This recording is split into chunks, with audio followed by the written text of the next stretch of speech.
Hello les amis, bienvenue dans ce nouvel épisode de Tomorrow Food. Aujourd'hui, on est chez l'un des restaurateurs qui a décidé d'ouvrir pendant le Covid. Oui, il en existe des fous qui ont décidé d'entreprendre pendant cette période assez dingue. Aujourd'hui, nous sommes chez Benjamin. Benjamin, quel est le nom de ton restaurant? Dahlia.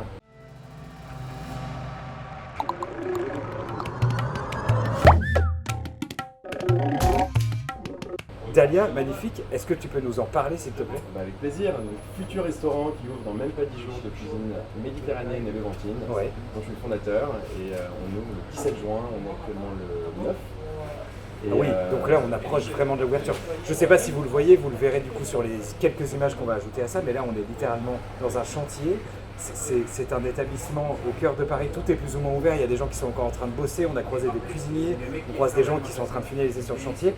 Avant qu'on commence à parler un petit peu de tous les sujets qu'on va aborder, déjà Benjamin, comment tu te sens?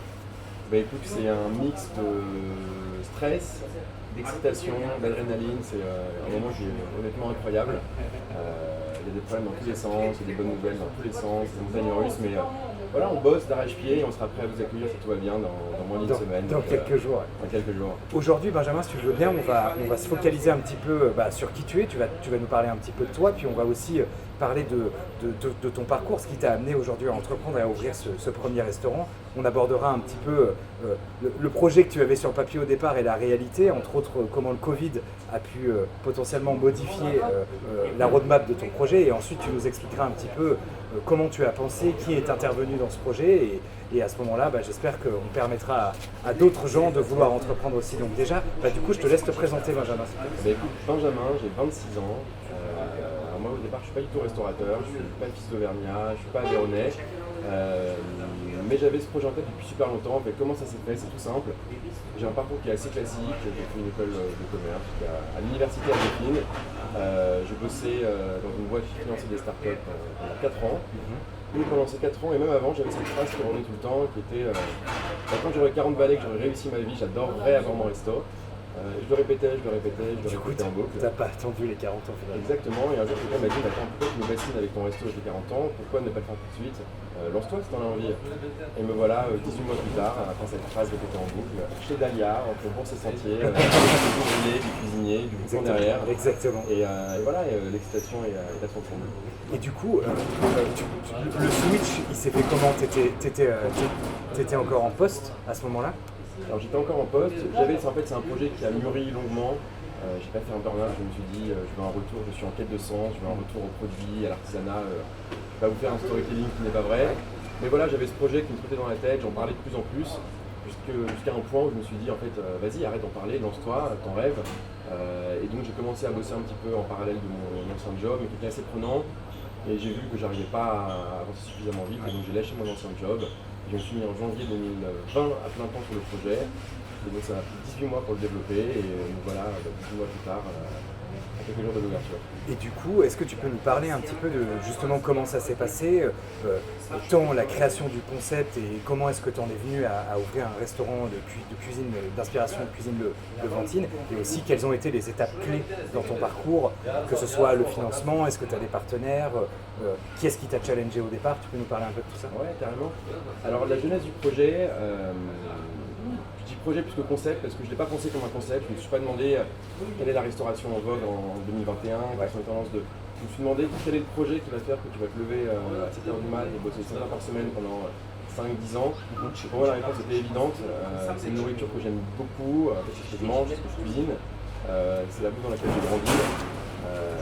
Encore une fois, je ne vais pas vous faire l'histoire de la grand-mère, mais il y a un peu de ça dans le lot. Non mais c'est quand même vachement important. Bien sûr, ça explique que tu aurais très bien pu effectivement aller chercher un concept ou t'aventurer sur une cuisine que tu ne connaissais pas. C'est une cuisine que tu connais, que tu as connue enfant, et c'est assez logique finalement. Exactement. Pour moi, en fait, la question ne s'est pas posée au moment de me lancer dans la restauration.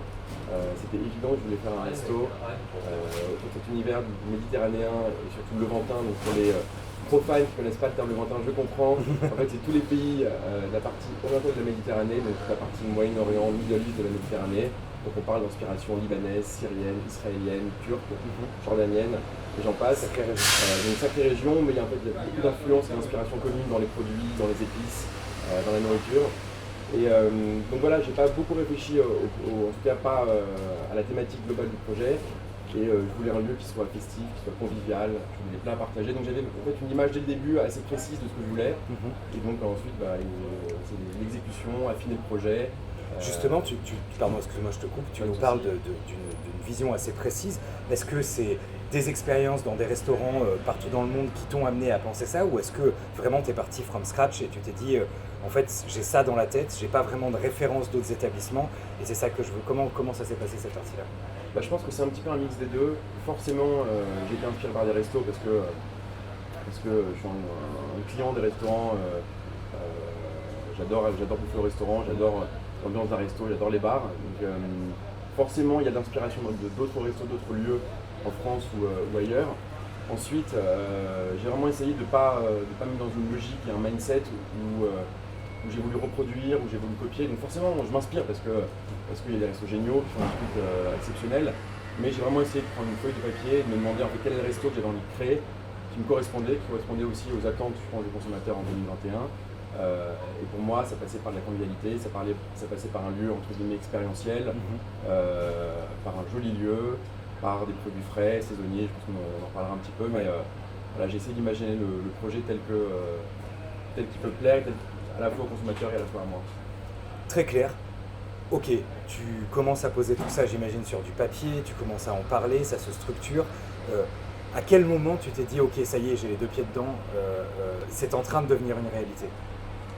Je pense que l'élément vraiment déclencheur, c'est quand tu commences à trouver un local et que tu signes un local. Là, on change de dimension parce qu'on commence à avoir des engagements contractuels, financiers, bon, bref, pas rentrer dans tous ces détails-là forcément, mais on switch. Ensuite, comme j'ai lâché mon ancien job, j'étais à temps plein et à 100% sur le projet. Donc dès janvier, c'était assez concret. Ensuite, il n'y avait pas forcément la pression ou l'engagement que j'ai aujourd'hui. Mais voilà, dès le départ, j'étais à fond.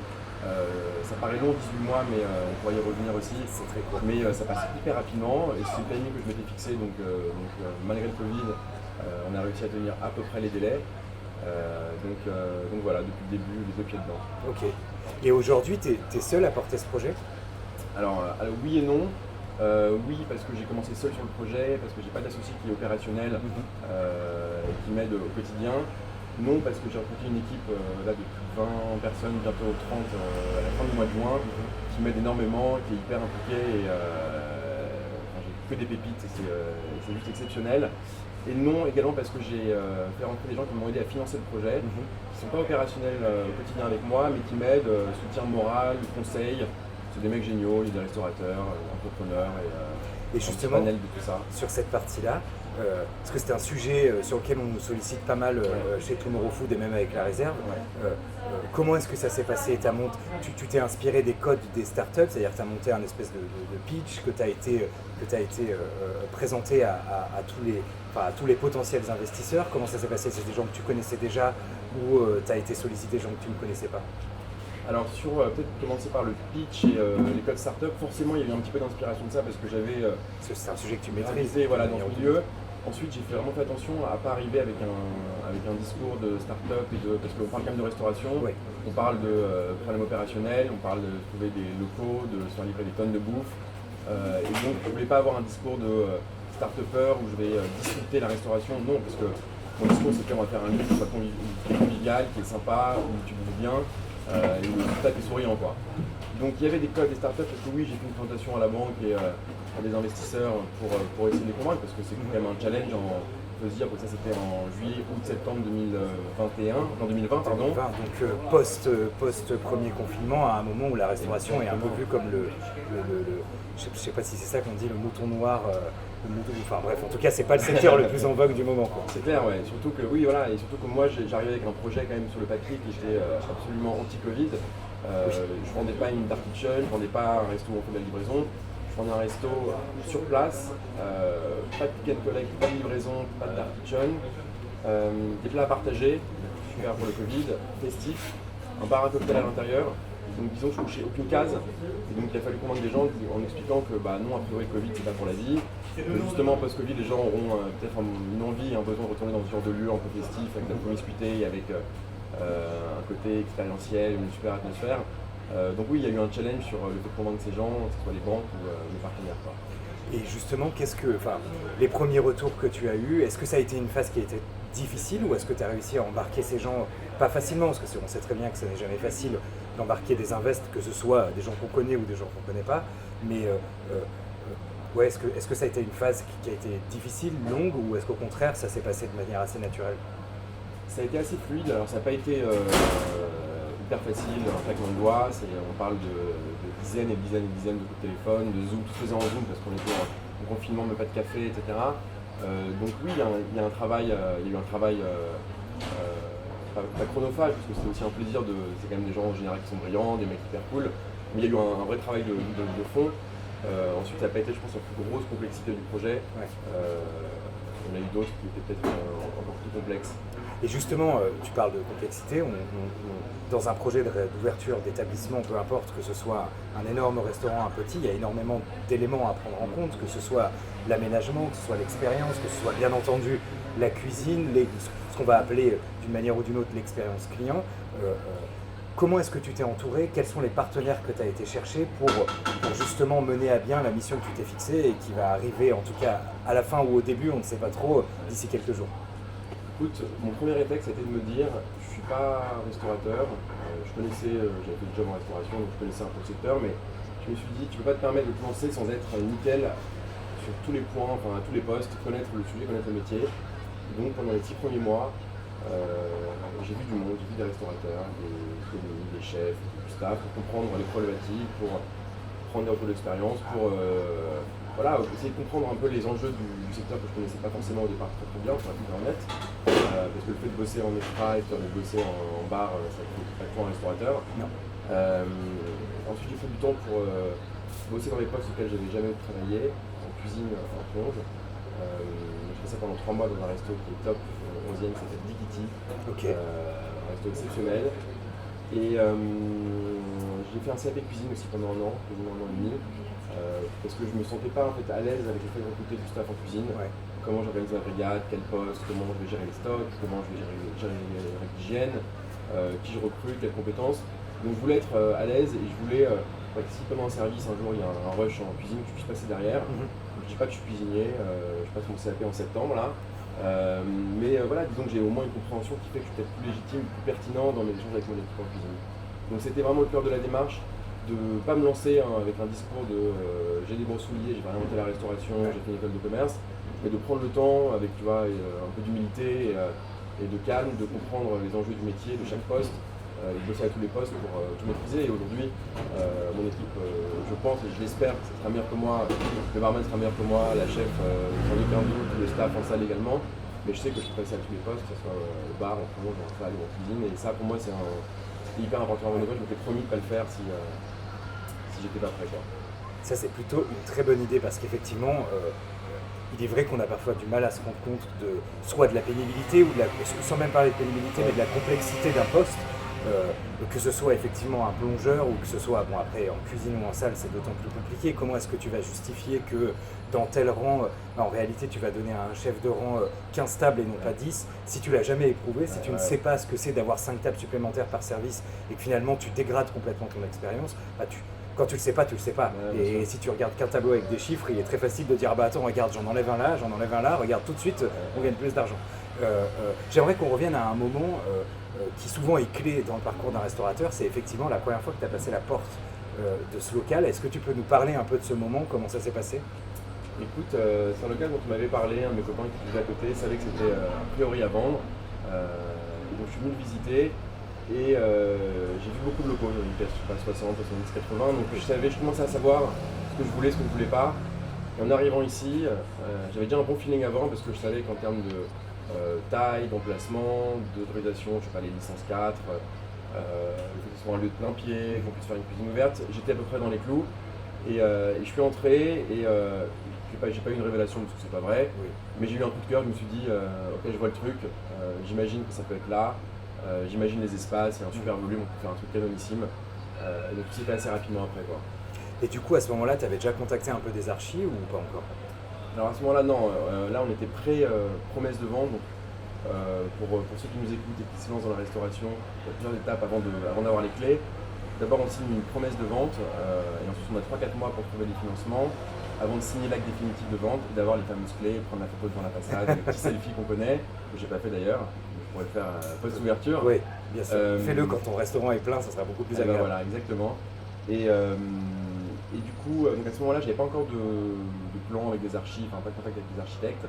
Là, c'est vraiment la phase où tu es en plein financement bancaire, trouver de l'argent, t'assurer que le lieu est OK techniquement et qu'il n'y a pas ni de problème sur le bail, ni de problème technique qui font que tu ne pourras pas ouvrir ou que c'est une mauvaise affaire. Donc là, j'étais vraiment là-dedans. On était en septembre 2020, du coup. Et ensuite, vers la fin de la promesse, quand on sent que ça commence à chauffer et qu'on est proche de la signature, c'est là où j'ai enclenché toute la partie déco, architecte, pour être sûr que le jour où je signe et le jour où j'ai les clés, je sois déjà prêt à démarrer les travaux, qui ne tardent pas 4, 5, 6, 7 semaines sur la phase de plan, d'imaginer le décor, la déco. Donc du coup, ce qui veut dire que d'une manière ou d'une autre, toi tu avais déjà fait un espèce de budget préliminaire avant de contacter des architectes sur ce que tu estimais être un budget OK pour aménager un spot comme celui-là. Il est vrai que très souvent, quelqu'un qui se lance dans la restauration a tendance à contacter l'architecte qui lui fait un premier chiffrage. Et c'est vrai que ça reste un sujet qui est quand même très touchy, parce qu'il y a beaucoup de gens qui ne se rendent pas compte à quel point l'aménagement d'un établissement peut coûter cher. Alors à l'inverse, on peut faire de briques et de broc, on peut réussir parfois à faire de belles choses avec pas grand-chose, mais dès lors qu'on souhaite mettre en place un univers, créer une expérience qui clairement, vous ne voyez pas encore très bien, mais vous le verrez quand vous viendrez manger, c'est clairement le cas ici. Toi, tu avais déjà fait un budget au préalable? J'avais déjà fait un budget où j'avais chiffré les travaux au mètre carré. J'avais une enveloppe globale qui était indépassable pour acheter un fonds de commerce ou un droit au bail et faire les travaux. Donc je savais que je devais dépenser tout là. Le but n'était pas forcément de tout dépenser parce que si on fait moins, c'est mieux. Mais voilà, je savais que pour le fonds de commerce, il y avait un montant à pas dépasser et qu'en fonction de l'état du lieu, pour les travaux, il y avait un montant à pas dépasser. Et alors, maintenant que tu parles de chiffrage d'archi, j'avais fait quand même un premier chiffrage avec une agence d'archi au moment de la promesse de vente pour pouvoir affiner le budget parce que c'est le moment aussi où la banque te demande oui, ça en mois des capex et pourquoi quoi. Donc voilà, on est clairement sur un chantier. Désolé pour le bruit de fond, mais c'est le jeu d'une ouverture. Exactement, et c'est ce qu'on voulait. En venant ici, on s'est dit, effectivement, on ne savait pas qu'il y avait un monte charge d'antan, mais c'est ce qu'on voulait. On voulait que les gens entendent aussi ce que c'est. Peut-être que vous entendez le léger bourdonnement de la hotte. En tout cas, on espère que ça ne sera pas trop désagréable. Ok, donc là, tu as signé l'acte de vente en septembre, c'est ça? Non, alors c'était la promesse en septembre. La promesse en septembre, donc l'acte en décembre. Après 4 mois, donc voilà, décembre, fin décembre, juste avant les vacances, on a signé l'acte de vente. Donc du coup, là, on va retourner sur un sujet qui est relativement clé, qui est le sujet de l'offre food, en tout cas de comment est-ce que... au-delà de tous les éléments structurels dont on parlait jusque-là, il y a bien entendu l'une des clés de la réussite d'un établissement qui est la food. Est-ce que tu peux nous expliquer un petit peu comment tu as pensé ça au départ, à quel moment est arrivé du coup ta chef, comment tout ça s'est structuré? Ouais. Donc du coup, si je reprends la thématique globale, on parle de cuisine méditerranéenne avec un vrai focus sur le Levant, dans tous les pays que j'ai cités avant. C'est assez large, l'idée c'est qu'on voulait s'inspirer de ces différentes cultures qui ont, comme je l'ai dit, un socle commun sur des produits, sur des techniques de cuisson, sur des recettes, mais qui ont aussi chacune leur spécificité. Et donc on a vraiment fait un travail avec Or, ma chef, de compréhension de ces différentes cuisines. Elle est franco-israélienne, donc elle connaît déjà une partie, en tout cas elle comprend cet univers, peut-être d'ailleurs mieux que moi. C'est une cuisine, si je devais la résumer, qui est assez simple, qui est axée autour du produit, où en fait on travaille beaucoup des produits bruts. Des cuissons qui sont marquées, donc typiquement il n'y a pas de cuisson à l'eau, il n'y a pas de cuisson vapeur ou très peu. On parle de plancha, on parle de four à pierre, donc ça c'est un point important où il y a beaucoup d'huile d'olive, c'est hyper coloré. C'est une cuisine qui par essence est hyper conviviale. Donc nous on fait une carte de plat partagée, c'est pas que parce que c'est sympa et que les gens adorent les mezzés ou les tapas, c'est parce que par essence c'est une bouffe qui est conviviale. Tu balances tout autour de la table, tu mets tout, tu prends du pain, tu partages et tu bois un coup à côté et c'est vraiment l'essence de cette cuisine. Et donc du coup, j'imagine que ça tu l'as pensé en adéquation avec ce qu'on appelle une expérience client. Est-ce que, à quel moment tu as commencé à te projeter dans, ok finalement, si je dis je veux une cuisine du partage, une cuisine conviviale qui respire les valeurs et les inspirations des pays que tu as cités, comment est-ce que Enfin, comment est-ce que tu as procédé pour transformer ces quelques mots en ok, je vais créer un organigramme avec j'ai tant de postes, les gens ils vont fonctionner. Enfin, mon staff, que ce soit les chefs de rang, les runners, peu importe comment tu as structuré la partie front office, comment est-ce que tu as transformé ça en une réalité et est-ce que tu es serein sur le fait que dans quelques jours, tout ce travail que tu as fait durant ces 18 derniers mois et tout ce qu'a fait aussi le travail de ton équipe va d'un coup devenir une réalité? Ouais. Alors plein de questions. Il y a peut-être, non pas de souci, on va essayer de se souvenir de tout. Peut-être déjà sur comment j'ai structuré l'équipe. Il y a d'abord une partie qui est hyper théorique, qui est tu fais assez en amont sur papier pour savoir en fait qu'est-ce qu'il me faut comme staff, en fonction de la taille du lieu. Qu'est-ce que je peux avoir comme masse salariale maximale? C'est pas hyper sexy, désolé, mais malheureusement, un restaurant, c'est une entreprise. C'est un sujet. Et c'est pour le coup un vrai sujet parce que si on parle de chiffres, un resto, en gros, ton staff, c'est 40% de ton chiffre d'affaires, la masse salariale. Et sur un lieu comme le nôtre, on est ouvert 7-7 avec une grosse équipe, on est au-dessus de 40%, on est largement au-dessus. Donc c'était pour nous un vrai enjeu. Donc du coup, voilà, j'avais une idée déjà théorique sur le papier de qu'est-ce qu'il faut en cuisine, qu'est-ce qu'il faut en salle. Donc le jour où j'ai signé le lieu, j'ai pu en fait préciser en me disant ok, là je mets un rang, là je mets un autre rang, donc il faut 2 chefs de rang, on met pas ici, il me faut un runner food ici, le bar est à l'autre bout, on met un runner en boisson. Jeudi, vendredi, samedi soir, grosse soirée, il faut 2 personnes au bar, donc je prends un commis en plus. Donc de fil en aiguille, on a pu structurer une équipe, en tout cas pour la salle. Et la cuisine, ça s'est aussi fait, alors j'avais une vague idée de ce qu'il me fallait. Le stagiaire m'y a aidé, mais donc j'étais un peu perdu. Est-ce qu'il me faut des demi-chefs de partie? Est-ce que je fais une brigade hyper complexe? Est-ce qu'on ne fait pas de hiérarchie? Est-ce qu'il me faut 7, 8, 10 ou 15 mecs? Les femmes d'ailleurs, on essaie de faire un truc paritaire, enfin une équipe paritaire. On n'y est pas encore, mais on n'est pas loin et on y travaille. Okay. Et ensuite sur la cuisine, donc ma chef Or m'a pas mal aidé. Et je l'ai rencontré, ça devait être en janvier 2021. Donc on a eu 6 mois où il y a eu beaucoup d'allers-retours sur l'agencement de la cuisine, sur l'équipe, sur la taille de l'équipe, sur les différents postes. Et voilà, et ensuite il y a un moment on s'est lancé dans le recrutement. Et là c'est une période qui est juste géniale et on voit des profils dans tous les sens, des mecs avec des backgrounds hyper divers. Et voilà, et on a une équipe complète aujourd'hui. Donc ça c'est plutôt une bonne nouvelle par les temps qui courent. On sait qu'actuellement au moment où on se parle, la restauration souffre aussi d'un manque de personnel dans plein d'établissements qui s'explique par beaucoup de choses. On n'abordera pas ce sujet-là aujourd'hui. J'aimerais simplement qu'on revienne sur un truc dont on a finalement très peu parlé. Tu nous as dit que tu t'es lancé officiellement dans ce projet en janvier 2020. Pour rappel, le Covid est arrivé, lui, mi-mars 2020. Est-ce qu'il y a un moment où tu as senti que cette pandémie, elle allait t'arrêter dans ton projet? Est-ce que ça a repoussé certaines choses? Est-ce que tu peux nous parler de ça? Ouais, alors bon, forcément, je me suis posé plein de questions parce que disons que j'étais encore assez peu avancé dans le projet quand le Covid est arrivé. Donc au début, j'étais comme tout le monde, je me disais ça va passer, donc pas de questions à se poser. Et puis après, le confinement passe, les articles expliquent que c'est la fin de la restauration traditionnelle, la fin de l'humanité, et que l'avenir c'est les dark kitchen, il n'y a rien contre les dark kitchen, mais disons qu'il y avait plein de presse là-dessus. Donc forcément je me posais des questions, je me disais attends, l'OMS dit qu'on en a pour jusqu'à 2021, on a un petit sujet là. Donc forcément je me suis dit est-ce que tu fais pas autre chose, est-ce que tu changes pas le projet, est-ce que tu n'enlèves pas le côté plat à partager, tu n'enlèves pas le côté festif et convivial, est-ce que tu fais pas une offre en livraison, click and collect. Donc beaucoup de questions, peu de réponses, et en fait à un moment je me suis dit tu peux indéfiniment décaler, ça finira par s'arrêter ce Covid, on fonce, de toute façon c'est les temps qui sont longs, on parle de 3-4 mois pour une promesse, de 5-6 mois de chantier, je me suis dit dans 12 mois mais il n'y aura plus jamais de Covid, on y est encore un petit peu mais aujourd'hui je ne regrette pas de me lancer, voilà, on m'envoie la fin, honnêtement j'ai eu beaucoup de chance sur le timing, ça je ne m'en cache pas. J'ai pris du retard sur les financements bancaires, j'ai pris du retard sur le chantier à cause de ça, j'ai pris du retard sur plein de sujets.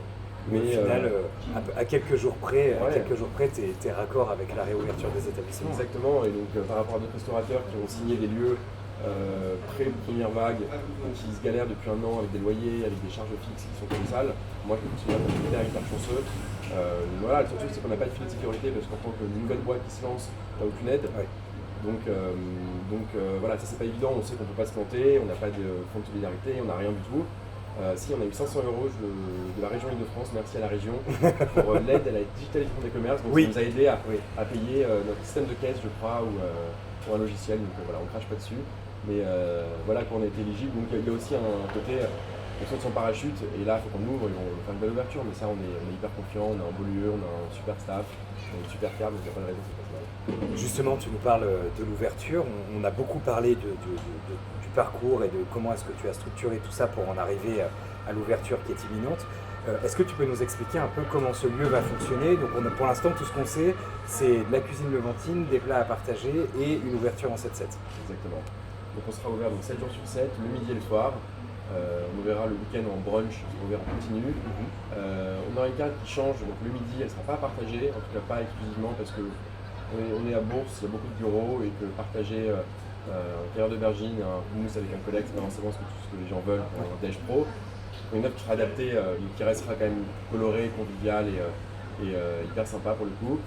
Et ensuite le soir, c'est vraiment l'essence du lieu, c'est toute la carte qui est à partager. Donc des assiettes qui sont plus grosses qu'une entrée, plus petites qu'un plat. T'en prends 2, 3, 4 par tablée en fonction du nombre de personnes, en gros 2 par personne, 1,5 à 2 par personne.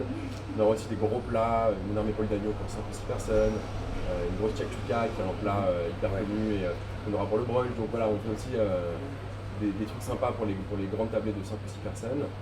Et on sera ouvert en fait en mode bar à cocktail de 23h à 2h, donc la cuisine ferme à 11h, 11h30. Et on a un joli comptoir qu'on voit à l'image, je crois, de 10 mètres de long. On passe en mode bar à cocktail, on a fait une super carte avec des produits de saison, avec des créations, avec une collab sur un gin infusé. Donc on a vraiment des trucs cool à proposer. Et voilà, l'idée c'est que le lieu devienne un lieu festif, un lieu vivant, à la fois pendant le service et surtout post-service.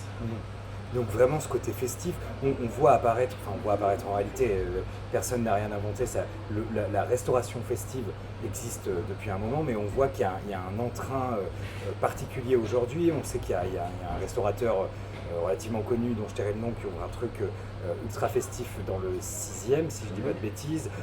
On a dans le 1er arrondissement des établissements qui sont implantés depuis un moment et pareil, qui ont un truc ultra festif.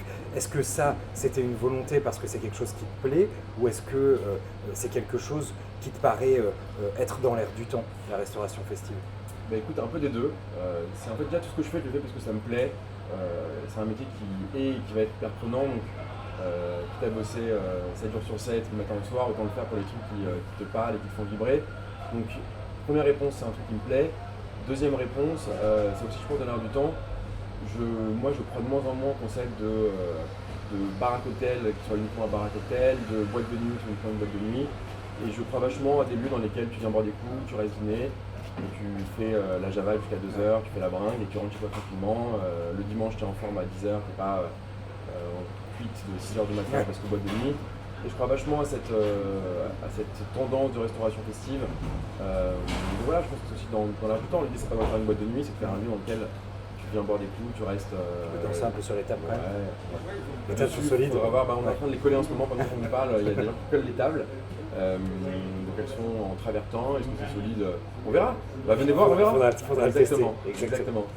Ok, il y a un sujet qui est clé aujourd'hui, surtout à Paris, surtout dans les grandes villes, c'est la communication, la visibilité. Donc pour se faire connaître et pour se faire reconnaître, comment est-ce que tu as imaginé ça? Est-ce que tu comptes utiliser Instagram, les réseaux sociaux? Est-ce que tu utilises une agence de communication, une agence de presse? Comment tout ça est structuré? Ouais, écoute, c'est une question qu'on s'est bien sûr posée. Surtout que nous, c'est quand même un gros lieu, il y a quasiment 140 places assises. Oui, quand même. Donc voilà, il faut le remplir, donc il faut qu'on parle de nous. Et ça, les deux leviers principaux, on n'a rien réinventé, mais on essaie de le faire vraiment bien et jusqu'au bout. C'est Insta, et au général, les réseaux sociaux. Donc j'ai une fille qui est super, qui s'appelle Juliette, qui met sur cette partie-là, qui est hyper créative, voilà, moi j'ai su accepter que c'est pas forcément, alors c'est pas que c'est pas mon truc, que j'aime pas ça, c'est que c'est pas vraiment le domaine dans lequel j'excelle. Donc elle m'accompagne là-dessus, elle est en freelance et un jour elle sera à bord de l'aventure full time, en tout cas je le souhaite. Et c'est vraiment la partie Insta et réseaux sociaux, donc Facebook, on commence TikTok, on va voir ce que ça donne. C'est pas vraiment la cible de clientèle, mais voilà, ça marche bien, on peut faire un peu d'audience, donc on va voir comment ça démarre. Et ensuite, tu as toute la partie relations presse. Et donc ça, on a pris une agence pour le coup. Ok. En quoi ça consiste? Tout simplement faire appel à une agence qui t'aide à construire un discours, à rédiger un communiqué de presse, et à contacter les journalistes et influenceurs pour faire connaître le lieu et pour avoir des parutions de presse, que ce soit sur des sites, en print ou dans la presse papier. Désolé pour les anglicismes, je me déteste en m'écoutant parler. Et faire venir aussi les influenceurs. Donc pas des campagnes rémunérées, on ne paye pas un influenceur pour faire une campagne pour avoir un poste. Mais en fait, l'agence sert à te faire venir du monde, t'apportes un réseau que tu n'as pas forcément en tant que restaurateur. Et est-ce que tu imagines une programmation? Est-ce qu'il va y avoir des DJ sets? Est-ce qu'il va y avoir, comment? Parce que à partir du moment où tu parles de festif, tu parles on peut même utiliser ce sale anglicisme qui est l'entertainment. On peut même dire qu'ici c'est un lieu F&B&E. Je vois, voilà, terriblement désagréable comme terme, mais bon, qui a le mérite, on n'en sait rien, mais en tout cas qui existe. Est-ce que, oui, donc, je reprends ma question, est-ce qu'une programmation festive ou autre est prévue?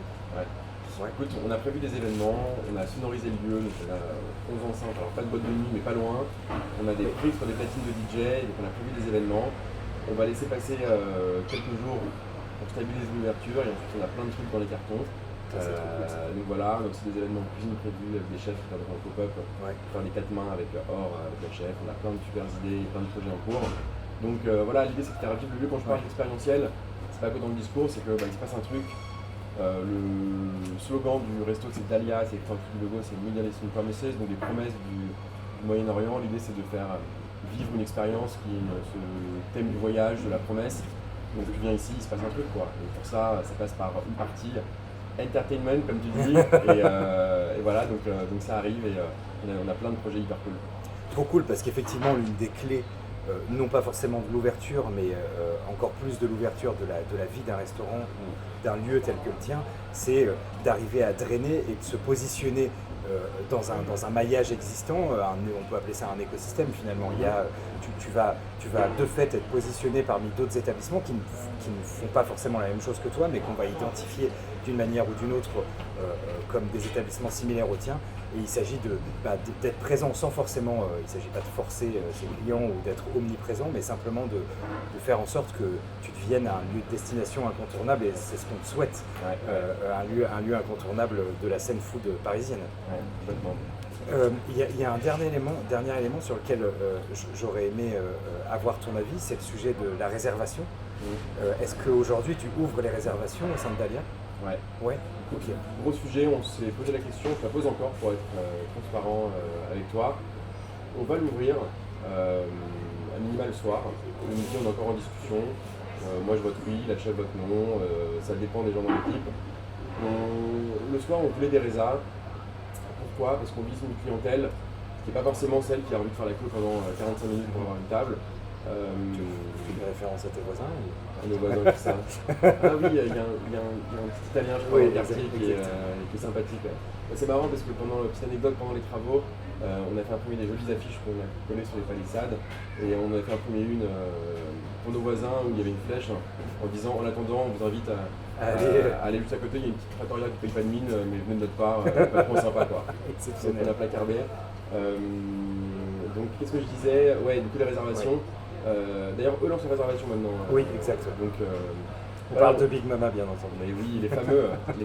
Et du coup, voilà, on s'est beaucoup posé la question, on pourra ajuster. Et on voulait que les gens puissent venir dîner.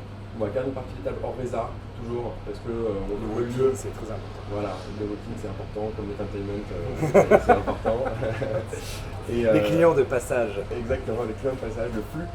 Donc on aura toujours une partie de table hors résa.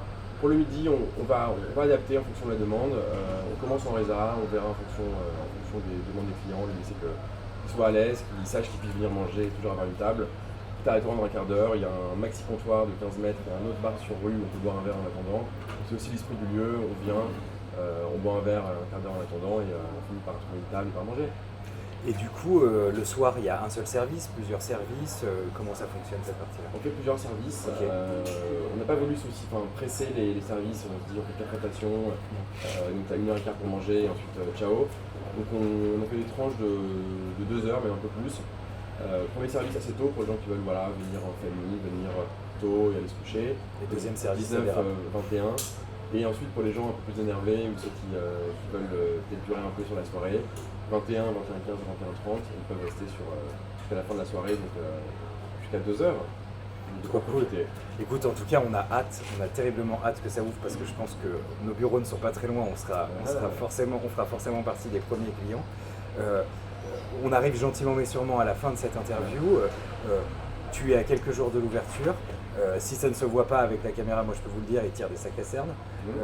Si tu avais un conseil à donner à des gens qui souhaitent se lancer, qui ont ce projet comme tu as pu l'avoir au fond d'eux, qu'est-ce que tu leur dirais à ces gens? Déjà, il ne faut pas hésiter. Moi je suis pas restaurateur et alors, je ne suis toujours pas parce qu'on n'a toujours pas ouvert, on ne fait pas de service. Mais t'inquiète pas, bientôt tu voilà, vas l'être. Dans une semaine, je serai officiellement restaurateur. Voilà, faut pas hésiter, je pense qu'il faut arriver avec humilité. Les mecs, tout le monde est hyper bienveillant. Moi j'ai plein de restaurateurs qui donnent des conseils, qui t'aident, qui t'accueillent, qui t'expliquent. Donc faut pas hésiter en fait, à prendre conseil, à voir du monde, poser ces questions. Moi c'est ce qui a fait qu'aujourd'hui j'ai ouvert le lieu. C'est par le réseau que j'ai développé avec les restaurateurs que j'ai rencontrés, tout simplement. Donc tout des mecs qui m'ont fait les travaux, au lieu que j'ai trouvé, au staff que j'ai trouvé, c'est par ces gens-là et c'est par ce biais-là. Donc un conseil, si je dois en donner un seul, c'est parlez-en et prenez conseil. Ok. Benjamin, merci beaucoup. On te souhaite le meilleur pour ces derniers jours de rush. Accroche-toi et on espère voir un nombre incalculable de clients lors de l'ouverture. On ne parlera pas de la date d'ouverture, on dit que c'est dans quelques jours. Exactement. On retient ça. Exactement, on retient ça. Merci à toi. Merci à toi, à très vite. Ciao, Ciao Benjamin.